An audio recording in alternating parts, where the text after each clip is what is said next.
nhớ trong đó trồng sát sát là tôi là lo nè cái kia chỉ là nằm mò đấy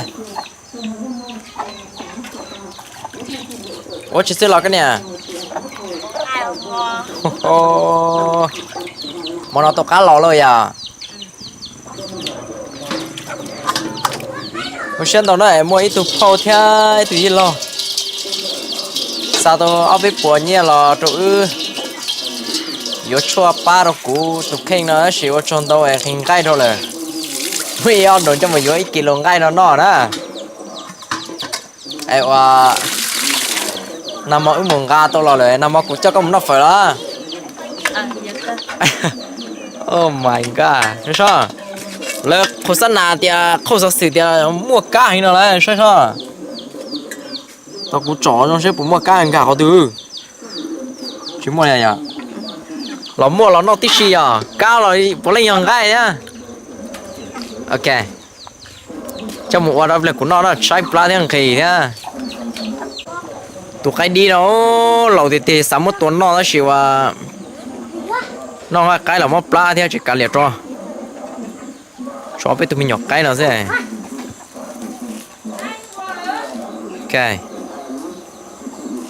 tập lên mà nó cái đi số dù à khi cho xong đó của anh trở mình nhọc nó sẽ mình nhọc cho sao rồi lúc nào luôn tôi mà lon na cái kia đó lúc nào chỉ em ba mình đầu tiên là chấm lê đã chuyển tôi lon na chỉ cả liệt đó ai ở trong đó thôi gì lộ của lì vang đó ok anh ấy chỉnh sao đó ít bột tờ là cho các bạn anh chỉ cho đó của không mất thì nào anh trong đó là chỉ còn thì cho đó chỉ của tụi nó cũng kể rõ ok anh chỉnh chuyện gì đó ok ai một số các bạn ông gái nó in tụi nó hiện gai cực kỳ lì tiêu của rồi tiêu chả nó chén cái là chỉ cắn nó cái gì là chỉ cắn nó cái bùa chứ lo cái bùa một ca rồi một ca rồi chỉ cắn nó thì chả lo dòng này chỉ cần nó một khóa rồi cho rau to xé mà thì lá xé thì tiệt cá rồi là vậy bạn nhớ nuôi ép ôn chúa na tin cho có thắt thắt của có chỉ của là chỉ của luôn đi thắt rồi có phải nhỏ à chỉ kia đó tiểu có phải chỉ lấy tiêu chả của yêu mua hai lu phải lúc đó con này sao có chỉ của lúc con à lo chặt hay đó của tung tiền của xử lý đó tí giờ tiền luôn đợi của mama một luôn đợi của bạn nhà xóa cho nữa khi phở đâu đó là như cha nữa hay tiêu à đâu cái chói à cha như thế đi luôn đợi lo cái này luôn đợi của tí còn này thì luôn đợi nó sắm đầy cứ dùng một tala dùng một giấy cho con giờ nó xíu món đời của kho video im mò tiêu luôn mua im mò của mà bữa chơi ta kinh đời của bạn nhà của ở cũng chỉ sợ cái điều nghe cái nó chơi nó chỉ một tala tôi chơi mà sợ nó chơi cái này hay dư xong đi con ra em có hai cháu đó của tia chó khơi nữa là là vậy à nhiều sao đó đấy à chị em ôi chà em gì mong cũng mà sợ đó trẻ có phát nhỏ chỉ cũng trẻ của thì con này nó không dễ một rồi nó cũng hay phê vào là của hai rồi thì con này nó không dễ ư mù nữa nè em của tia của mình số mùa thế chuẩn nhẹ em nó không dễ đâu cũng lo cho mù này người ta dẫn gió chưa bíp lên thôi đó mà nó chỉ của tia ai tôi chỉ mới chỉ xài nó không dễ mù nó cũng chuẩn nhẹ thế rồi mùa nói mùa nó chơi cũng một lo cho nên than nhiều ô lị nếu anh nhớ nếu tí tụ chỉ đâu cô chơi cô tiệt có nếu có bộ mua là tết đi ta chơi cô tiệt giờ thì có chim mua sẽ cũng mua đấy chơi tết thì chơi cô chơi lip bài đó cô tiệt ô giờ con giờ tôi chơiว่าchim mua nhẹ tôi chơiว่าcũng tí lên là cũng một cô giờ cho cô lo sẽ dùng mua không lười thiên nào nè cũng mua lo chơiว่าcô thằng cô yêu ba một cô húi rồi thế này chỉ cầm mua này chỉ tê đó chỉ cô chỉ đi mua chỉ nằm mò cô mà cho nên mua nó phải cho còn đi nó sẽ chả nằm mò mà này tao mua mà này nó sẽ tiếc rồi bây giờ ao bé xì đi chỉ tao nói đi chỉ tao cái kia Insta ấy sao mua thì chỉ lấy mua à gây phở chẳng người sợ chuyên cho em mua cái nu mà đi trâu nè chỉ cái gì chỉ một cái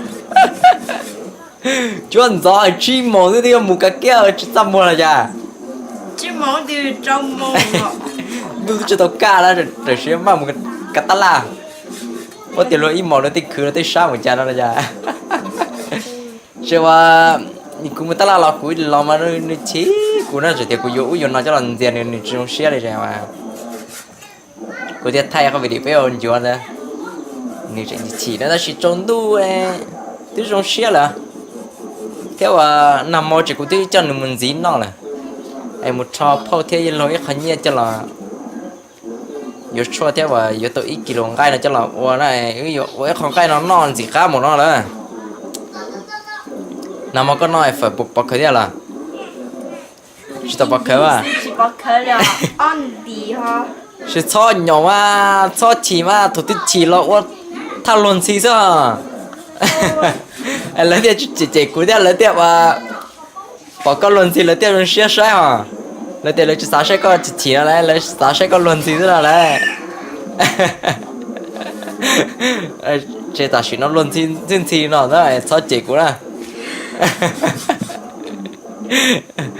nó chia chỉ của thật gì nó chia chỉ đó chỉ này hai trong cho cú xe ở trong đó sẽ cũng như hai ít gì đâu này thì yếu mà tay mình chả là cũng như thay tí đu luôn rồi hà là những cái này ạ còn cái nó sẽ nhặt từ 10 kg là chỉ là gì ạ ok nó là bên này trong tàu đó cho 1 kg rồi phải xếp với mà nó ok ok cái này kia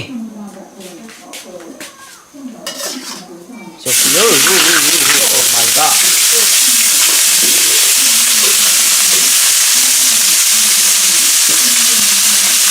đó đó gì ta kia lớn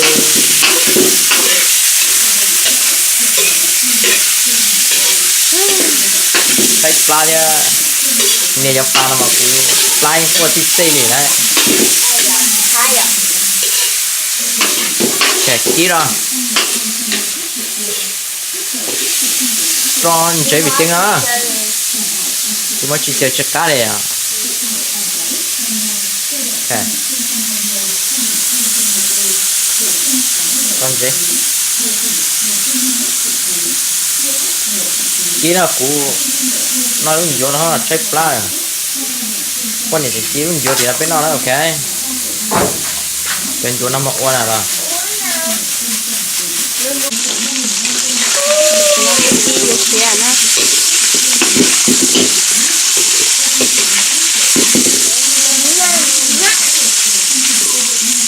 chỉ cá thì kia đi chỉ cá đi thay pla tôi ạ tôi thấy đâu tôi gặp bộ phun con lông phong của tôi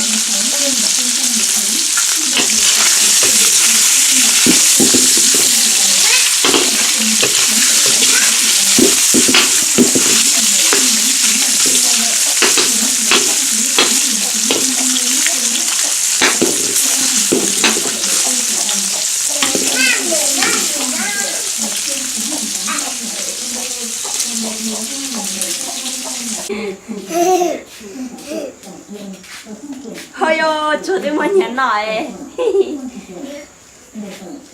thế đây là mà nó mua bên thằng này à ít sống có gì cho sát giờ cho yêu on để tu non chuột nữa chỉ cắt cơ còn khí được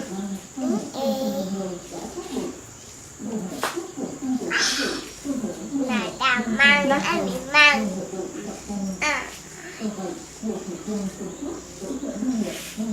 ít chân chuột cứ cút cho ít chuột chỉ lẩu xanh nhau cho mình chôn ra thế nào nha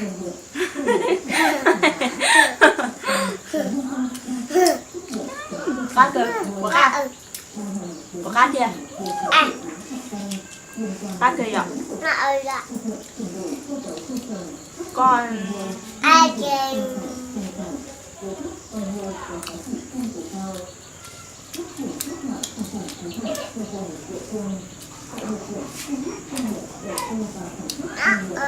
tạ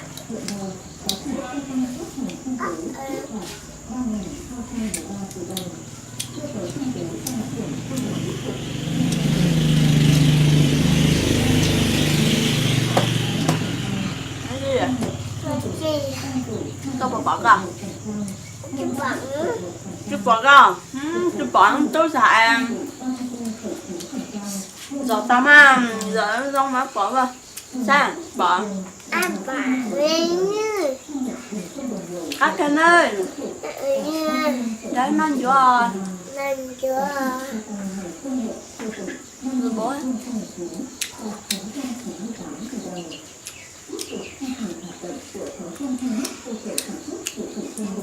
Đây lô chỉ lẩu ở say. Nó không có hả là. Ok, rồi sai sai rồi nó món nó chép plug cực kỳ lời. Oh my god. Quay. Món là. Ok, thank you. Thank you. Block. Block anh tại. Mới lúc tao bà xíu ra có rồi, ok.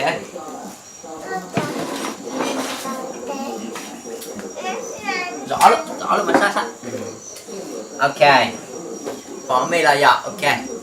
Nó trồng sai sai đây. Nào thì tôi sẽ Đọc chơi tên con nào? nhỉ tôi. Anh của nó để xuống nó. Nó món cũng nhiều. nào má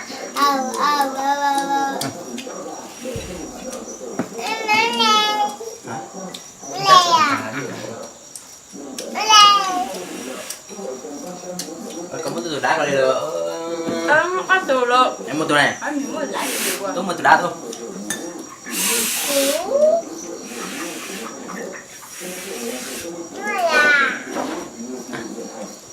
Tôi muốn lại gì quá thôi à. Không có chồng mới tỏ qua nữa. Ồ, nhất là răng quá rồi. Nhất là Chưa răng. mẹ, ngon. Nó phải nọc cái là trồng sát rồi đây. Cho thế nào? Nó có cho là cái mọc la. Một cái nhện tin, thì cái mua rau nhện tin, thì rau Học trai nó lên từng đĩa đó. Một để hỏi.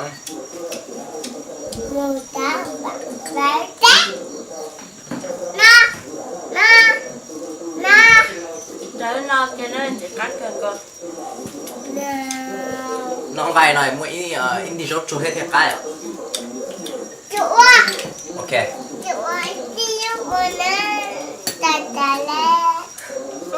Có tí nào vô qua nè. Bỏ qua cả, cái nó đi nào đi. Nha. Rồi. Nào kìa. Nó tay gì mặt nào.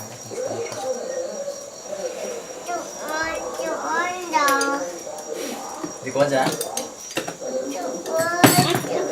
Đi qua chỗ phở. Đi qua chỗ phở đó. Ô này đâu vậy là? Cái tay tay nó kìa. Tất cả这家只是分之咋这不啊？ Nhớ nào. Đó. Nó mất cái cặp ấy. Cười nhá. Tay tay coi.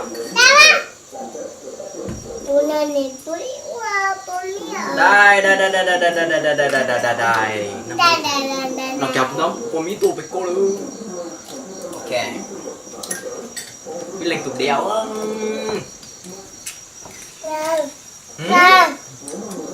Ngon. Nói trồng sách cho đâu. Con lợn này thằng điên, con ngu. Dạy không biết khôn nào. Má này. Người ta xem người ta bảo mày kiệt sĩ lăng mạ. Thật. Bây giờ Ôi.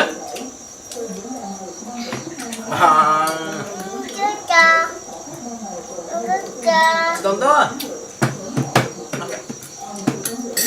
sống chả phải tonto là chạy qua bàn có thể tôi sẽ tay nhận đúng không sau này ăn cơm không mời chả có gì còn cái gì Cả. nè Cả chưa. Chưa. ai một ký mà ăn được tiền luôn Chẳng đấy. Cái gì mà ý xin anh lột ta nói cho nó cái một tê nè tiếng muốn nhảy nó cái một tê nè dạ Dạ.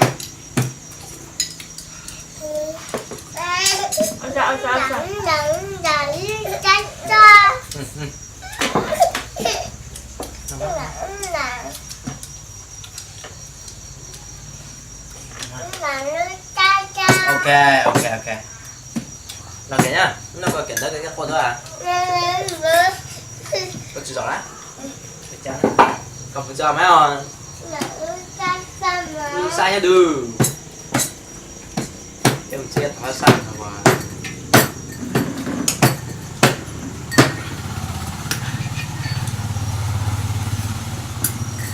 ơi tốn giang wow nó để tục nó tao chẳng làm em Nó chế lúc cả lúc có chơi được. Đi qua ha. cho cháu trái loại lớp bơ chứ chọn tí gạo rồi giống nó này có xíu con lú này lúc con lú là chắc á chắc á hắn thì nó có dùng cho nó luôn chắc là tên mình ô chồng sẽ đợi những gì bây giờ nó món tiền là thế rồi hay là chồng sẽ đợi sai thế này ở trong này sẽ đợi có mít kia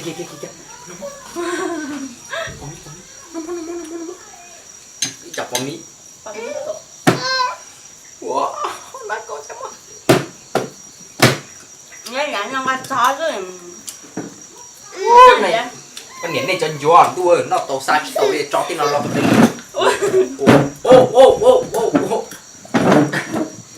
được biết bởi nọ tên gì luôn tay cho nó mà ôi không tên gì sẽ bị à tin là mì à tin là con mà nó kẹt trên đây mà có giúp được tiền gì có thể order được Nó tôi ôi phải mất thủ bà rồi nó kìa có còn nhớ lò một coi gọi cho tôi thế à Hami. ok Không bữa đó. đó là chuyện mình nhủ đấy mình nhủ qua nói thay nó sẽ nhớ nó sẽ là bé hỏi chi chỗ nào ok